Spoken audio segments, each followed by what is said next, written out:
पाठ राखीन मालिकेच्या आजच्या भागामध्ये आपण पाहत आहोत की इकडं प्राजक्ताच्या हातावरती मेहंदी काढली जात आहे आणि सगळेजण घरामध्ये खूप खुश आहेत. त्यावेळेस इकडं प्राजक्ताला मेहंदी लावण्यासाठी सुलोचना सूर्यवंशी आणि मृणाली यांना पाठवलेलं असतं आणि ती एक मेहंदी आर्टिस्ट असते. त्यावेळेस इकडं कौशिकच्या घरचे जात असताना ते पाहतात की इकडं वैद्यबुवांच्या घरी काहीतरी कार्यक्रम आहे. त्यावेळेस इकडं कौशिकची आई थांबवते आणि म्हणते की आपण पाहूयात की घरी काय सुरू आहे. तरीही त्यांच्या सासूबाई म्हणतात की आपल्याला इन्व्हिटेशन नाही आहे तर आपण कशाला जायचं. पण सुनेच्या म्हणण्यानुसार त्या त्यांच्यासोबत घरी येतात. त्यावेळेस इकडं सर्व तयारी पाहून म्हणतात की तुम्हाला तर मोठ्या मुलीचं लग्न करायचं होतं ना, आणि आता तुम्ही तर तुमच्या छोट्या मुलीचं लग्न करत आहात. त्यावेळेस इकडं भाग्यश्रीच्या गळ्यामध्ये मंगळसूत्रही नाही असं त्या म्हणतात.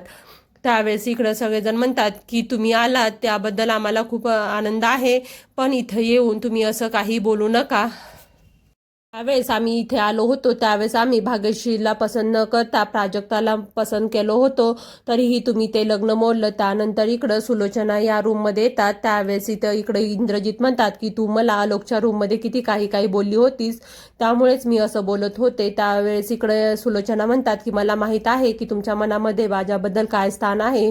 त्यानंतर इकडं तृप्ती ही प्राजक्ताच्या मेहंदीचे फोटो दाखवायला सुलोचना यांच्या रूममध्ये येते आणि म्हणते की तिकडे किती छान मेहंदी सुरू आहे आणि आपलं घर तर लग्न घर पण वाटत नाही. त्यावेळेस इकडं इंद्रजित म्हणतात की हे काय सुरू आहे आणि आलोकलाच माहीत नाही की त्याचं लग्न होणार आहे. त्यावेळेस इकडं सुलोचना म्हणतात की इथं जे मी सांगते तेच होतं आणि इथं कोणीही हक्क बजावायचं नाही. आणि त्यानंतर इंद्रजितला सांगतात की तुम्ही तुमचं काम करा. त्यानंतर इकडं सुलोचना या म्हणतात की आपण मेहंदीचा कार्यक्रम करायचा. त्यानंतर इकडं इंद्रजित म्हणतात की तो फोटो दाखवा कोणाचा आहे. आणि त्यानंतर इंद्रजितच्या लक्षात येतं की ज्यावेळेस मी घरी येत होतो तेव्हा ती भेटलेली मुलगी हीच आहे. त्यानंतर इकडं सुलोचना म्हणतात की मेहंदी सर्व काही होणार आहे आणि मेहंदी देतात. त्यानंतर इकडं सुलोचना सांगतात की या घरामध्ये जे सुलोचना म्हणते तेच होतं. आणि त्यानंतर इकडं इंद्रजित ही खुश असतात कारण की ती मुलगी ही खूप छान आहे असं इंद्रजित यांना वाटलं होतं आणि त्याच मुलीचं लग्न आलोक सोबत होत आहे त्यामुळं खुश असतात. त्यानंतर इकडं प्राजक्ताच्या घरी कौशिकची आई म्हणते की हे सगळं तुम्ही काय करत आहात आणि तुमच्या मोठ्या मुलीचं लग्न ठेवून तुम्ही लहान मुलीचं लग्न करत आहात. आणि त्यावेळेस तो मुलगा कोण आहे. त्यावेळेस इकडं ते म्हणतात की तुम्हाला माहीत आहे का की आता प्राजक्ताचं लग्नही मोठ्या घरात होत आहे आणि सूर्यवंशी कुटुंबामध्ये ती सून म्हणून जाणार आहे. त्यावेळेस इकडं कौस्तुभची आई म्हणते तुम्ही तर सांगितलं होतं ना की भाग्यश्रीसाठी एखादं श्रीमंत घर शोधून आणणार आणि आता भाग्यश्रीचं लग्न सोडून तुम्ही तर प्राजक्ताचं लग्न करत आहात, याला काय म्हणायचं. त्यानंतर इकडं कोणीच काही बोलत नाही. त्यावेळेस ते म्हणतात की तुम्हाला तुमची भाची जड झाली म्हणून तुम्ही तिचं लग्न लावून तिला घरामधून हाकलून लावण्याचा प्रयत्न करत आहात का. त्यावेळेस इकडं सगळेजण म्हणतात की हे तुम्ही काय म्हणत आहात. आणि त्यानंतर इकडं तिला जेव्हा ती मेहंदी काढत असते तेव्हा तिला विचारलं जातं की तुझं होणाऱ्या नवऱ्याचं काय. त्यावेळेस नाव काढताना ती म्हणते की आलोक सूर्यवंशी. त्यावेळेस इकडं कौस्तुभची आई म्हणते की हे काय आहे आणि आम्ही काय ऐकत आहोत आणि तुझं लग्न आलोक सूर्यवंशीशी होत आहे. त्यावेळेस तृप्ती म्हणते की हो, ही मोठ्या घरची सून होणार आहे सुलोचना सूर्यवंशी यांची. त्यावेळेस इकडं कौस्तुभची आई म्हणते की तुम्हाला माहीत आहे का आलोक एक नंबरचा सनकी आहे आणि त्याला प्रत्येक गोष्ट आपल्या मनासारखी हवी असते आणि तुम्ही मुद्दा म्हणून तुमची भाची जड झाली म्हणून तुम्ही त्याच्यासोबत तिचं लग्न लावत आहात का. त्यावेळेस इकडं प्राजक्ता विचार करते की हे सर्व सत्य आता घरच्यांसमोर येणार. त्यावेळेस ती विचार करते की आता काही करून यांना इथून हकलून लावायला हवं. त्यावेळेस इकडं त्या म्हणतात की माझ्या मैत्रिणीही म्हणत होत्या तो एक नंबरचा सनकी आहे. त्यानंतर इकडं वैद्यबुवा हे प्राजक्ताला विचारणार असतात की हे सगळं काय सुरू आहे. त्यावेळेस इकडं प्राजक्ता काहीच बोलत नाही आणि म्हणते की आम्हाला आमची भाची जड झालेली नाही आहे आणि आम्हाला माहीत आहे तेच खूप चांगले आहेत.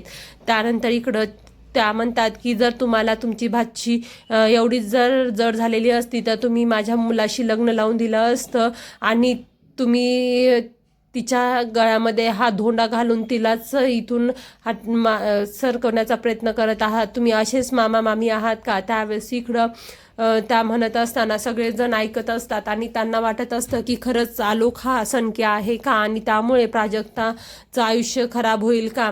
त्यानंतर इकडं प्राजक्ता वगैरे काहीच बोलत नाही आणि प्राजक्ताच्या हातावरची मेहंदी ही पूर्ण झालेली असते.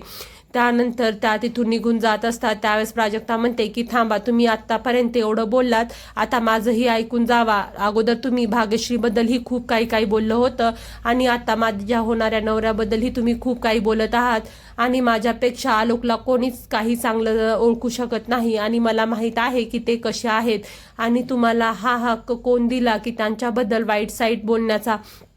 आणि तुम्ही एक गोष्ट लक्षात ठेवा, आमच्या घरून बाहेर जाताना आम्ही असं रिकाम्या हाताने पाठवत नाही, तर ही गोष्ट कायम मनात लक्षात राहू द्या की माझ्या मामा मामी यांना मी काही जड झालेली नाही आणि ते माझ्या सुखाचा भरपूर प्रयत्न करतात आणि त्यांना माहीत आहे की त्यांची मुलगी कुठे सुखी राहील आणि कुठे नाही. त्यामुळे त्यांना बोलण्याचा तर तुमचा अजिबात हक्क नाही आहे आणि माझं कुटुंब माझ्या पाठीशी आहे. त्यामुळे याच्या पुढे माझ्या होणाऱ्या नवऱ्याबद्दल किंवा माझ्या घराबद्दल जर तुम्ही बोललात तर माझ्या एवढी वाईट कोणीच नाही आहे.